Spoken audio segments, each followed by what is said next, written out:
विवाद स्टार प्रचारक लिस्ट को नहीं आज्ञा हाँ आम खबर कहूँ नुआपड़ा उपनिर्वाचन को नहीं ओडिशा प्रदेश कांग्रेस कमिटी द्वारा घोषणा करा जाइथिबा स्टार प्रचारक लिस्ट रे अनेक विधायक युव चेहरा ना नथिबा को नहीं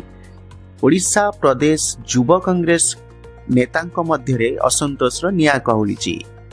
सूचई देवाकू चाहे जे नुआपड़ा उपनिर्वाचन को आखि आगे रखी कांग्रेस घोषणा करिथिला तार स्टार प्रचारक लिस्ट किंतु सेथिरे अनेक वरिष्ठ युव नेतांक ना नथिबा को नहीं दल भितरे अनेक चर्चा चली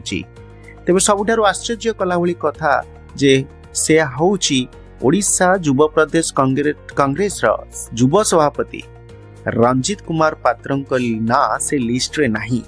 रमेश जेना जड़े वरिष्ठ युव विधायक तांको ना मध्य नाही एवं सोफिया फिरदौस ओडिशा रे परिचित विधायिका कटक को प्रतिनिधित्व करुछंती किंतु तांको ना मध्य नाही या मध्य निरंजन पट्टनायक जो पूर्वतन सभापति थिले तांको पुओ नवज्योति पट्टनायक जे बालेश्वर को थरे रिप्रेजेंट करिथिले एवं जने युव चेहरा भाबरे सारा ओडिशा कांग्रेस रे से निजको प्रतिनिधित्व करुथिले तांको ना मध्य नाही ता आश्चर्य करिछि तेबे नुआपड़ा उपनिर्वाचन को नहीं निजे सभापति भक्त चरण दास घासीराम माझीक पाई माराथन प्रचार करुछंती निजे फील्ड रही परिश्रम बहुत करुछंती देखा मिली आमको जे भक्त चरण दास प्रचार करुछंती किंतु या भितरे ए प्रचारक लिस्ट को नहीं जो विवाद